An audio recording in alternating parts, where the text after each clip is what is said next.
Hello everyone, स्वागत है आपका आपके प्यारे से यूट्यूब चैनल एब्जॉर्ब क्लासेस में। तो आज इस वीडियो में हम लोग 12th क्लास के हिंदी का चैप्टर नंबर 5 रोज कहानी का ऑब्जेक्टिव क्वेश्चन देखने वाले हैं। रोज कहानी के लेखक अज्ञ जी हैं और यज्ञ जी का पूरा नाम सच्चिदानंद हीरानंद वात्स्यायन अज्ञ है। इससे के पहले वीडियो में हम आप लोगों को रोज कहानी का सारांश और लेखक परिचय करा चुके हैं। तो आज हम लोग इसका ऑब्जेक्टिव क्वेश्चन देखने वाले हैं। तो चलिए सभी ऑब्जेक्टिव क्वेश्चन को सॉल्व करते हैं।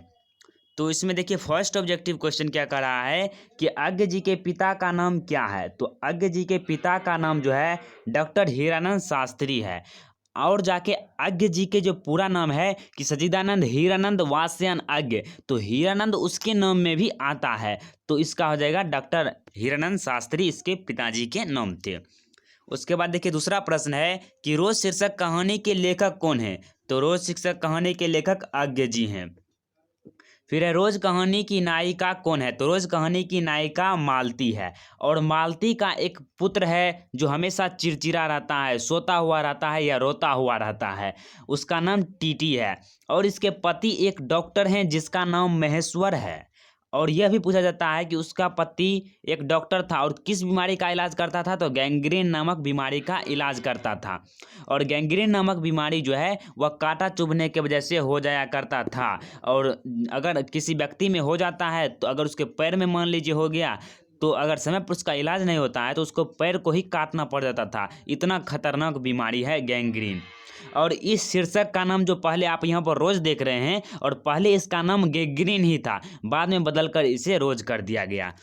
उसी प्रकार का एक प्रश्न नीचे भी देखिए यहाँ पर आ गया है कि है गैंग्रीन क्या है। तो गैंग्रीन एक महा खतरनाक बीमारी है। इसका राइट आंसर हो जाएगा डी। फिर है 5 नंबर क्वेश्चन कि तार सप्तक के संपादक कौन है। तो तार सप्तक के संपादक अज्ञ जी हो जाएंगे। और जो मोहन राकेश है या सिपाही की माँ का है।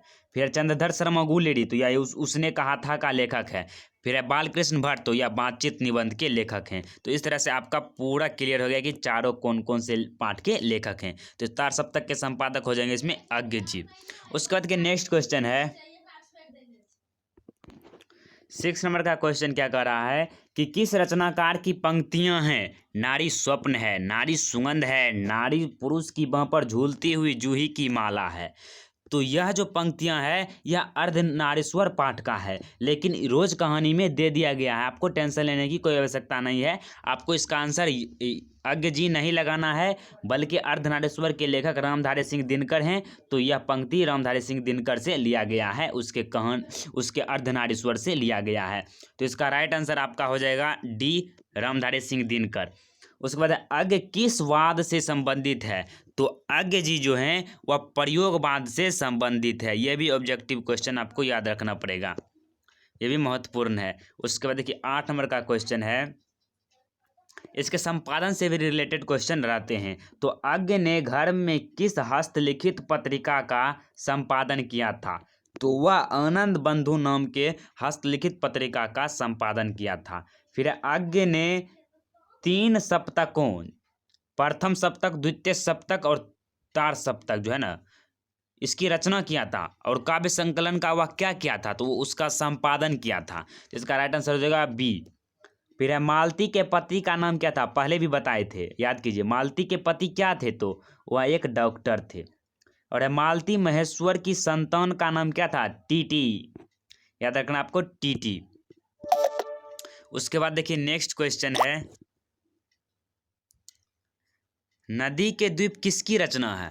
ये बहुत ही वीवीआई प्रश्न है। नदी के द्वीप किसकी रचना है।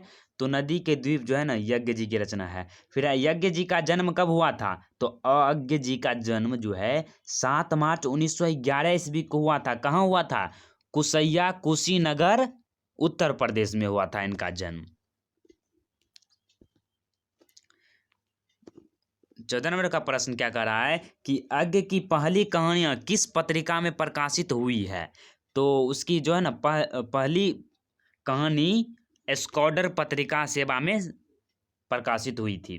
फिर ये अज्ञ जी के पिता का नाम था, तो पहले वाला ही प्रश्न आ गया है, तो डॉक्टर हीरानंद शास्त्री। फिर कौन सी पुस्तक अज्ञ जी की है। इसमें कह रहा है तो मिट्टी की और मौत मौत मुस्कुराई ये भी नहीं है, ओस दानिया ये भी नहीं है, मिट्टी की ओर ये भी नहीं है। तो आपका राइट आंसर रहेगा सी, हरी घास पर क्षण भर। तो यहाँ पर देख सकते हैं कि 16 नंबर का सी हो जाएगा राइट आंसर, हरी घास पर क्षण भर अज्ञ जी की रचना है। उसके बाद देखिए कुछ प्रश्न हैं। 17 नंबर क्वेश्चन कह रहा है कि कौन सी रचना अज्ञ जी की नहीं है। यहाँ पर नहीं शब्द आया है, तो इसमें देखिए अपने अपने यह अजनबी भी यज्ञ जी की रचना है, भग्न दूत भी हैं, और देखिए एक बूंद सहसा उछली ये भी अज्ञ जी की ही रचना है। लेकिन जो यहाँ पर डी दिया गया है तिरिच, ये अज्ञ जी की रचना नहीं है। फिर है रोज कहानी में अतिथि बनकर आता है। तो मालती के दूर के रिश्तेदार का भाई जो है मालती के यहाँ अतिथि बनकर आता है। इसमें अज्ञ जी का नाटक कौन है। तो उसकी नाटक है उत्तर प्रियदर्शी, प्रमुख नाटक है। 20 नंबर का क्वेश्चन क्या कर रहा है कि भारतीय ज्ञानपीठ द्वारा अज्ञ जी को कौन सा पुरस्कार मिला था। तो उसे जो है ना भारतीय ज्ञानपीठ द्वारा अज्ञ को कौन सा पुरस्कार मिला था। तो जब इस ज्ञानपीठ का ही रहा है तो इसके ज्ञानपीठ पुरस्कार ही प्राप्त हुआ होगा। तो इसका राइट आंसर होगा बी, भारतीय ज्ञानपीठ पुरस्कार प्राप्त हुआ था। फिर अज्ञ जी का निधन कहाँ हुआ था। तो कसैया कुशीनगर उत्तर प्रदेश में। हालांकि इसका यहाँ पर जन्म हुआ था, अब जन्म हुआ तो मृत्यु भी वहीं हुआ होगा शायद। तो इसका राइट आंसर होगा डी। फिर देखिए 22 नंबर का प्रश्न बहुत ही मज़ेदार है कि अज्ञ को ज्ञानपीठ पुरस्कार किस रचना पर प्राप्त हुआ था। ये प्रश्न आपको याद रखना है। तो इसका राइट आंसर होगा कितनी नावों में कितनी बार अज्ञ जी को इसी रचना पर भारतीय ज्ञानपीठ पुरस्कार प्राप्त हुआ था। फिर है रोज शीर्षक कहानी का पूर्व नाम क्या था। मतलब पहले इसका नाम क्या था। तो पहले इसका नाम गैंग्रीन था, पहले भी बता चुके हैं। उसके बाद देखिए लास्ट प्रश्न है कि किस पाठ में आया है 3 बज गए, 4 बज गए, 11 बज गए। तो यह आया है रोज कहानी में। तो इस तरह से आपका सारा ऑब्जेक्टिव क्वेश्चन क्लियर होता है रोज कहानी का। तो अगली वीडियो में हम आपको नेक्स्ट चैप्टर का सारांश और ऑब्जेक्टिव क्वेश्चन लाते रहेंगे। इस तरह का वीडियो अगर आप और भी देखना चाहते हैं तो चैनल को सब्सक्राइब कर सकते हैं। मिलते हैं अगली वीडियो में, तब तक के लिए जय हिंद जय भारत।